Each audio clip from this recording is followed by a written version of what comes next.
trails and ghost towns with Mike Roberts and Bill Barlee.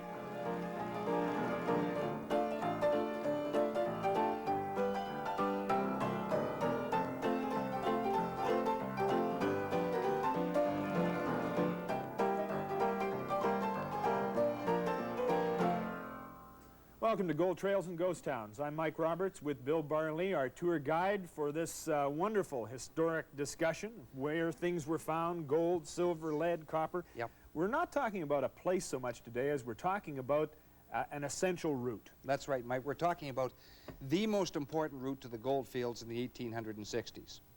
So we're talking, this segment will basically be on the Cariboo Road and all those areas it tried to bypass. Now, before there was ever a Cariboo Road, there was a route to the gold fields, and that was the Fraser River. The most dangerous route. This was the highway of the Old West, of course. The rivers were the highways, and the American miners who came into the Fraser, Mike, in 1858 were used to rivers like the Feather and the American, the Sacramento, and they don't compare with the Fraser. The Fraser was one of the most dangerous rivers in the Northwest, and when they ran this river, they were in trouble. There was no doubt about it. They had to run past the Big Canyon, they had to run past Whitewater Place, they had to run all sorts of places, and the result was that literally hundreds of miners drowned in the Fraser in 1858 and 1859. Hundreds of them. Hundreds. And you can see advertisement after advertisement in the Daily Colonist and the old Victoria Gazette, people advertising for men who were missing, and most of these men drowned while trying to run the Fraser, and running the Fraser down the Fraser was more dangerous than going up, because you could line up, but you were out of control when you went down. There were no brakes in that boat. And some of the artifacts which we have on the set with us today actually have been taken from the Fraser, and That's you right. say there's a distinct relationship between these rusty old firearms Sure. and those prospectors. Sure. What happened was this, Mike, is that this particular piece came from Hill's Bar, the most famous bar in the Fraser. This came from Strawberry Island, another famous bar. And this particular gun here came from Lytton. And it was lost at the forks between Lytton, where the Thompson joins the Fraser. And when a man lost his gun, he invariably lost his life. There were two things he hung on to. He hung on to his gun, and he hung on to his gold. And there are some classic stories, and one of the most interesting stories, I think, on the Fraser River, which details what happened to one individual, a guy called L.F. Bodkin. And he was a miner near Boston Bar, and he mined on Boston Bar in this area through 1858, had come from the eastern part of the United States, went into Boston Bar, or Island Bar as they called it then, and mined and accumulated 11 pounds of gold. That's not 11 ounces, but 11 pounds, which he felt was enough to allow him to retire for life. So he took his 11 pounds of gold, put it in a gold poke, ran the Fraser River, and made it through the Big Canyon, right down to Yale, then ran it again down to Hope. And he figured he was over the worst part of his trip. He then took a whale boat from Hope and started running down the easier part of the Fraser. But even that was a dangerous area, because he hit a snag at the mouth of the Harrison, which was noted for sending miners down. He dropped out of the boat and went down with the boat and lost his gold poke. 11 pounds was gone. He surfaced, fortunately, went back to Island Bar, which is near Boston Bar, and this time, through 1859, Mike, he accumulated twice as much gold. He was going to be absolutely sure. And he was he was a provisioner there. He supplied the miners with various things, and he accumulated 22 pounds of gold. And he decided to make one more run on the Fraser. And he made one more run on the Fraser, in a place he'd crossed literally hundreds of times before, and the river closed the trap on him. And he never made it. The boat overturned. This time he was carried down. He didn't let go of the gold, and both Bodkin disappeared, and so did the gold. So somewhere near Boston Bar is 22 pounds of gold. And of course, this is the second tragedy. Boston, this particular individual, L.F. Bodkin, was doubly unlucky. And this Fraser River was, as I say, the most dangerous river, one of the most dangerous rivers in North America. So they had to have a different route. Now, these people didn't strike me as being really sensitive types. I mean, it took 100 deaths, or hundreds of deaths of hundreds of miners before they said, we're going to do something. And that's what we're going to talk about today, the building of an overland route to the gold fields. That's right. The Cariboo Road. Yep. They called it the eighth wonder of the world, and we'll get into the Cariboo Road and its construction when we come back from this break.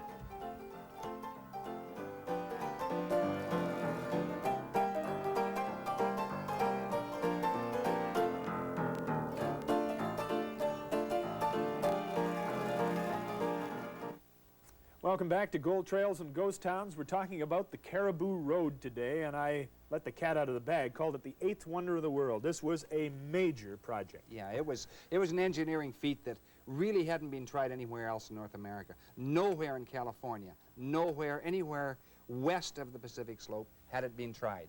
They had to drive through the big canyon, and they had to go past places like the Colonel's Retreat and Jackass Mountain, where one false step and you were consigned to a watery grave, sometimes 1,000 feet below. Okay, we did a show on Yale. That's essentially where the whole game started. That's the gateway to the canyon. Sure it did. And you can tell by the photos of Yale, and when you look at this, these are precipitous mountains going up there. There's the Lady Franklin's Rock beyond, and you go right into the canyon itself. When you go into the canyon itself, there was virtually no room to build a road. So the group that tackled this particular part of the whole Cariboo Road was the Royal Engineers. And the Royal Engineers, of course, were well suited for the job. They were sent over from England as kind of a paramilitary force, but they were supposed to keep this particular colony within the British Empire. And they were a little afraid of the Americans perhaps moving into British Columbia and taking over British Columbia. And so they decided to link it together with the Cariboo Road and with the Royal Engineers as kind of the focal point. So these people were the trained surveyors, the trained engineers, Sure. And they were all military. Yep, they were all military. This is a painting by Rex Woods, and it comes from a book called Wagon Road North by Art Downs. By Art Downs. These guys obviously then did more than just build a road. They gave a sort of a British presence, which was another component. 90% a year, 30,000 miners. We can assume that's a fairly accurate total. About 30,000 miners, and about 27,000 of those miners were Americans. So therefore, the bulk of the population of British Columbia was American, and most of them were Californians, and they were not used to law as we see it. So that the Royal Engineers did present kind of a double threat. Were they good? I mean, how good were these guys as builders? They were superb. They were absolutely superb because they literally hacked this road out of solid rock. And when you can see parts of the old Cariboo Road, which has virtually disappeared now, Mike, but you can see it, and it was cut right into the canyon wall, and then hung out over the edge, cantilevered out, and then you'd look straight down into the river, sometimes hundreds of feet below. So that it was a magnificent feat, and it took months and months and months, and they did it all by blasting through the canyon and eventually going up from Yale right up to an old place called Spuzzum. Yeah. Now, they only had, I guess, black powder to do that kind of job, so this rock did not relinquish its space easily. No, it was very, very tough work, and I think most of the engineering work was done not by Colonel Moody, who was in command of the force, but by a guy called Sergeant McCall. This fellow here would not be a Royal Engineer. He'd be a sort of a private contractor? He was a navvy. He was actually a road worker, and he doesn't look too happy about his work, and of course he's getting between $1.50 and $2 a day. He works hard for this, and he's employed by... Bad country. That's right. He's employed by one of the civilian contractors, Hood or Gustavus Blinn Wright or Trutch, or one of these contractors, who took certain parts of the road that weren't as difficult to build. So the Royal Engineers built the most difficult parts of the road, and then they contracted out various other parts of the road to individual private entrepreneurs. Now, you mentioned just at the beginning some places where they had to Jackass Mountain, and you called one the Colonel's Retreat. Is the same colonel the colonel you just alluded to? Yes, that's what they call it, because everybody backed up when they looked on that. Because Jackass Mountain was an incredible, difficult part of the road, but the Colonel's Retreat was evidently more difficult. But they finally got by it. They were that good. It was only a temporary setback. Temporary. Who was this colonel again? This is Colonel Moody. Colonel Moody. Yeah. Did he really do the job, or was he just a sort of an overseer, or was he the straight-up gentleman? Yeah, he was very, very, very competent individual. Of course, Douglas had the overall command of building the road. Yeah. Colonel, James Douglas, who was really the governor of British Columbia, and then directly under him was Moody, and then of course under Moody were men like McCall, and then of course a number of other Royal Engineers. Well, Moody certainly has his name preserved in British Columbia. Sure. Is this Port Moody? Same Moody? Same, named after the same individual. Okay. So Spuzzum, I seem to remember Spuzzum together with the Scuzzy or some such thing. That's right. But at Spuzzum, the important part of Spuzzum is just above Spuzzum. They put a bridge across the Fraser, and the bridge, and here it is here, 300 feet long. And this was built at a cost of only $45,000, which is a lot of money then, but today it would cost millions. And this bridge was so well built, it was the first suspension bridge in North America, of that size, and it was so well built, they sent a 4-horse team across this bridge, Mike, loaded with a 3-ton load, so that would be probably about 7 tons or 8 tons altogether, and there was only a 1/4 of an inch deflection in 300 feet. So that was a major bridge. It looked just sort of almost like a walk bridge in that photograph, but it was a wagon bridge, suspension, well made. Everybody who came into the, walked along the Cariboo Road or rode along the Cariboo Road or came along the stagecoach, they always took a picture of the photograph of the old bridge, if they had a camera at that time. And that was what bridge? That was the Alexandra Bridge. So as rough as the country was, this road was essential to be established to service the whole route, and I guess the miners used it. I mean, this was the easiest thing they've had in years. They couldn't believe it. They couldn't believe their good luck, because a lot of the miners were working along the river. They were working in right from, essentially from Fort Hope right up to Lytton at this time. That was a very rich part of the river, and beyond that. So they were working in Murderer's Bar and Sailor's Bar and Island Bar and Strawberry Island, all the rest of these famous bars on the Fraser River. And hauling gold out like mad. And doing extremely well. And the highway runs right by here. Sure, it couldn't miss. Well, some of those bars are pretty famous, and they have communities established at them right now. They got a lot of gold out of them. Sure, one of the most, I guess the most famous, which has lived right through to this day, is Boston Bar. And here's an old photograph of Boston Bar, and this shows what it was typical gold mining camp of the 1860s. And this Island Bar, of course, was close by here, and later it became a huge area for mining for the Chinese on the Fraser River. Well, this harkens back to something that I think of, that there was another route proposed to get in there, which obviously could never have stood a chance of surviving, because it didn't do any of these things. That's right, Mike. The original route was from Port Douglas right through to Lillooet, and it went up a four-lake route. So essentially it was a difficult route because they went through Seton Lake and Lillooet Lake and Harrison Lake and so on to try to get to Lillooet. And this was the first Cariboo Road, but it didn't work because there was too much offloading. They'd have to load, and then they'd have to offload to get on the stern wheelers, go up to the next portage, load back on, offload again. And so the miners said, hey, well, 2 times over that route, and that was finished. So then they put through the real Cariboo Road, which was from Yale north. And it did everything that it had to do. Oh, yeah. Kept them alive, transported the goods easily. Yeah. So how long did it take? When did they start building this chunk, and when did they finish building the chunk through that Fraser Canyon? Started building this chunk in 1861, and most of the parts of that road in the Fraser Canyon were finished by 1863. The whole road was essentially finished by 1865, although there was a gap.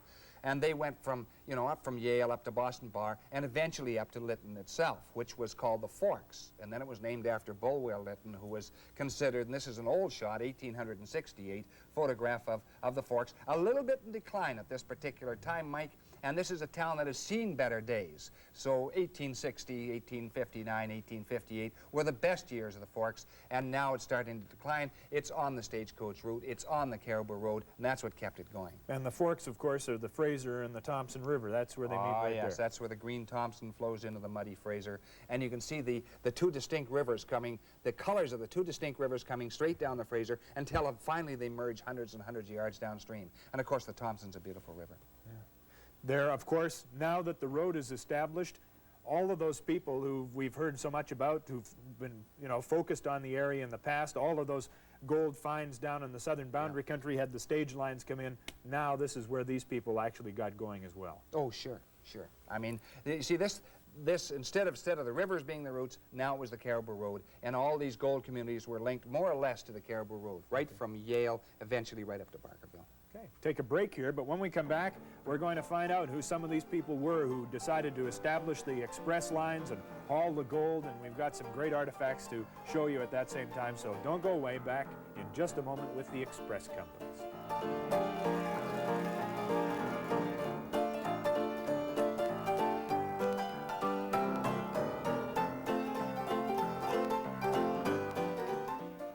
Welcome back to Gold Trails and Ghost Towns. The Cariboo Road we're talking about today, and Bill Barley, the express companies. Did they make millions, do you think?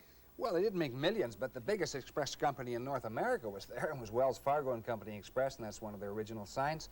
And they were the company which all the other express companies led into. So Wells Fargo handled the gold from Victoria to San Francisco, where it was melted into coin and so on. The miners were paid.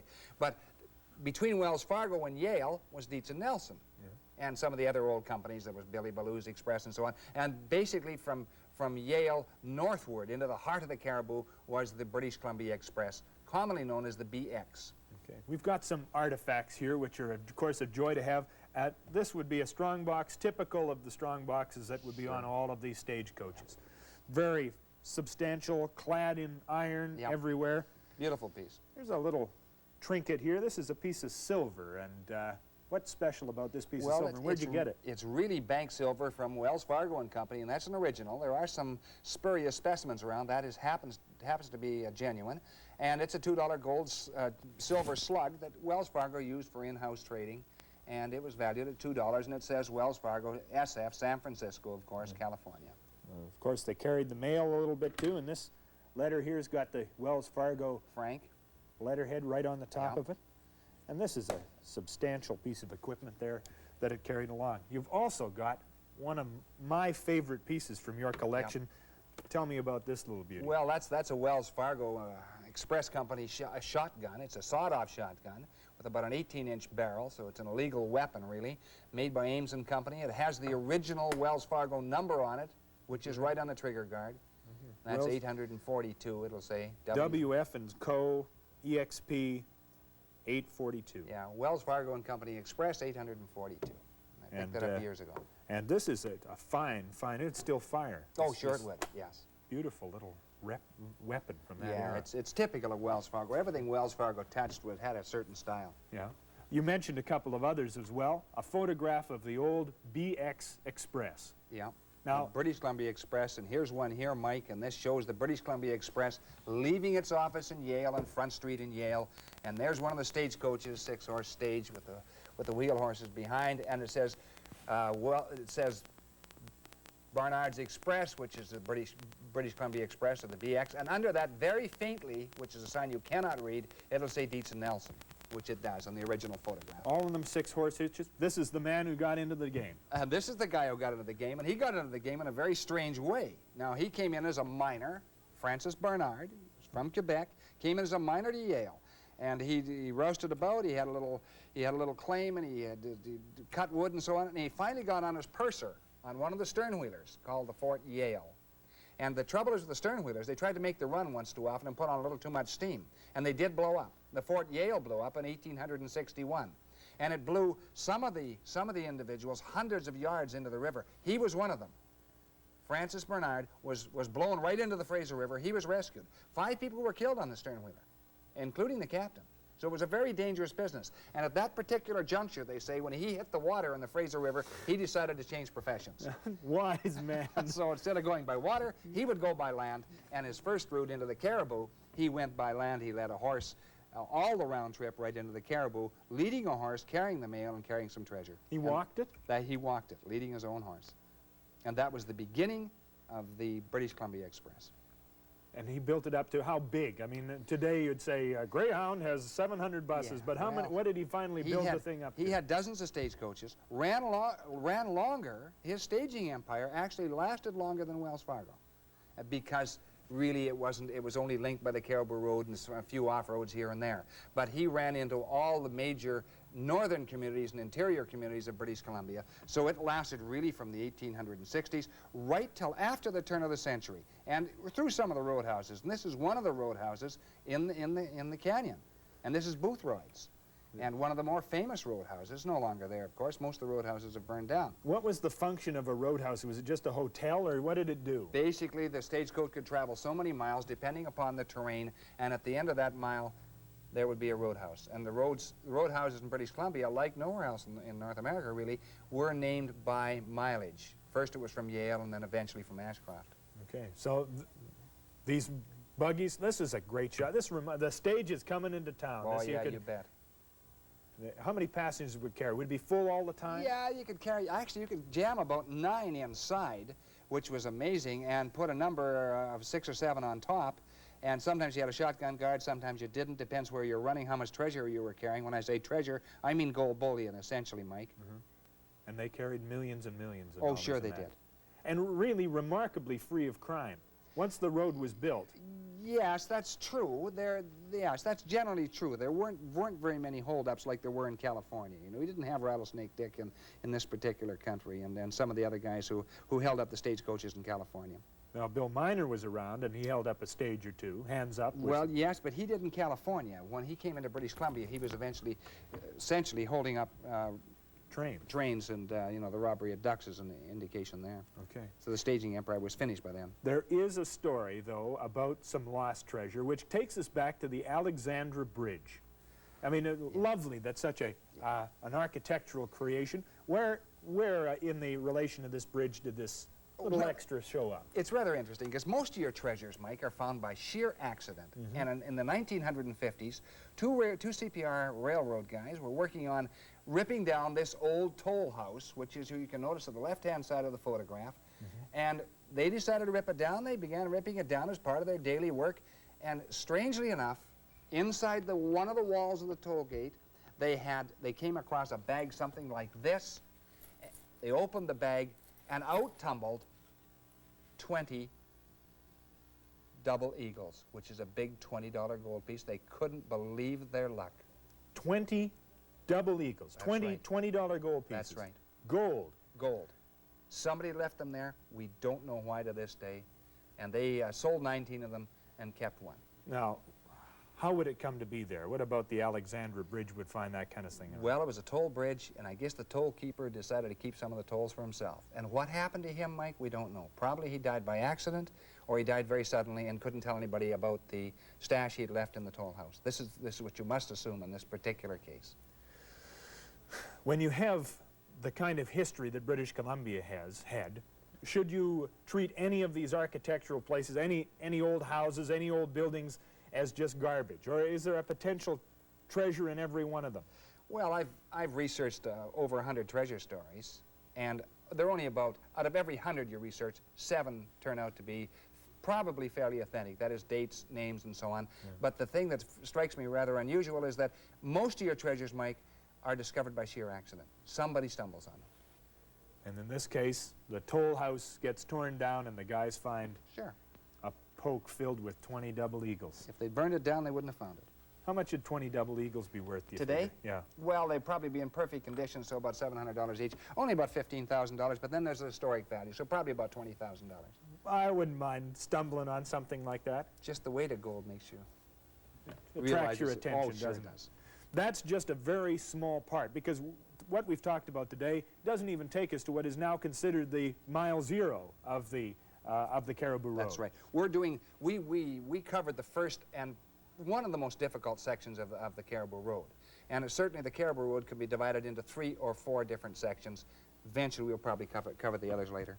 Thanks very much, Bill. You're welcome, Mike. Bill Barley, our tour guide today for the Cariboo Road that was established because of the deaths of the miners, and that helped transport all that gold to all those people. That's our show for tonight. See you next time on Gold Trails.